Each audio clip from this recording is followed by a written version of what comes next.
சற்று முன் கிடைக்கப்பெற்ற மிக மிக முக்கியமான செய்தி ஒன்று வெளியாகியிருக்கு. அதாவது திமுக தலைவர் ஸ்டாலின் அவர்களை மிரட்டும் அதிமுக, பாஜக மற்றும் தாவேகா கூட்டணி.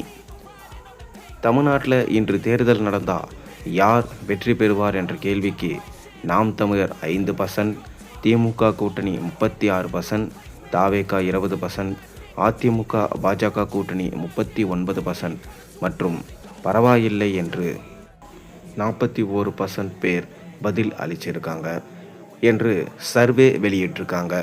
தமிழ்நாடு சட்டசபை தேர்தல் தொடர்பாக சாணக்கியா டிவி கருத்து கணிப்பு நடத்தியிருக்காங்க. 2989 வாக்காளர்களிடம் இந்த கருத்து கணிப்பு நடத்தப்பட்டிருக்கு. இதற்காக 32 சட்டமன்ற தொகுதிகளில் ஆய்வு நடத்தப்பட்டிருக்கு. இதில் மத்திய பாஜக ஆட்சி எப்படி இருக்கிறது, மாநில திமுக ஆட்சி எப்படி இருக்கிறது, முதல்வர் ஸ்டாலின் செயல்பாடு எப்படி இருக்கிறது, விஜய் யாருடன் கூட்டணி வைக்க வேண்டும், விஜய் கூட்டணி வைக்க வேண்டுமா, அதிமுக பாஜக செயல்பாடு எப்படி இருக்கிறது, இன்று தேர்தல் நடந்தால் யார் வெற்றி பெறுவார் என்று பல கேள்விகள் எழுப்பப்பட்டது. இது தொடர்பாக சாணக்கியா சேனல் சர்வே வெளியிட்டிருக்காங்க. சாணக்கியா சேனல் சர்வேல மத்திய பாஜக ஆட்சி எப்படி இருக்கிறது என்ற கேள்விக்கு மோசம் 24% சொல்லியிருக்காங்க, சூப்பர்னு 32% மற்றும் பரவாயில்லை என்று 44% பேர் பதிலளிச்சிருக்காங்க.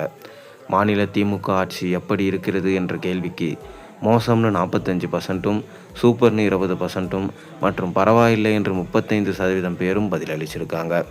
முதல்வர் ஸ்டாலின் செயல்பாடு எப்படி இருக்கிறது என்ற கேள்விக்கு மோசம்னு 41%, சூப்பர்னு 22%, பரவாயில்லை என்று 37% பேர் பதிலளிச்சிருக்காங்க.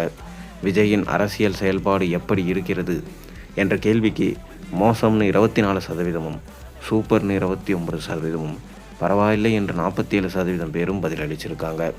விஜய் கூட்டணி வைக்க வேண்டுமா என்ற கேள்விக்கு கூடாதுன்னு 26%, ஆம் என்று 36% மற்றும் பிறகு பார்க்கலாம் என்று 38% பேர் பதிலளிச்சிருக்காங்க. விஜய் யாருடன் கூட்டணி வைக்க வேண்டும் என்ற கேள்விக்கு காங்கிரஸ் கூட 18%, நாம் தமிழர் கூட 21% மற்றும் அதிமுக பாஜகவுடன் சேர்ப்பதற்கு 61% பேர் பதிலளிச்சிருக்காங்க. அதிமுக பாஜக செயல்பாடு எப்படி இருக்கிறது என்ற கேள்விக்கு மோசம்னு 27%, சூப்பர்னு 32% மற்றும் பரவாயில்லை என்று 41% பேர் பதிலளிச்சிருக்காங்க. இன்று தேர்தல் நடந்தால் யார் வெற்றி பெறுவார் என்ற கேள்விக்கு நாம் தமிழர் 5%, திமுக கூட்டணி 36%, தாவேகா 20%, அதிமுக பாஜக கூட்டணி 39% மற்றும் பரவாயில்லை என்று 41% பேர் பதிலளிச்சிருக்காங்க. தமிழ்நாட்டில் தாவேகா 20% பெற்று வளரும் என்று இந்த கணிப்பு கூறியிருக்கு. அதிமுக பாஜக கூட்டணி 39% பெற்று ஆட்சியை பிடிக்கும் என்று இந்த கணிப்பில் தெரிவிக்கப்பட்டிருக்கு. இதனால் திமுக ஆட்சி காலி என்கின்ற செய்தியும் தற்போது வெளியாகியிருக்கு.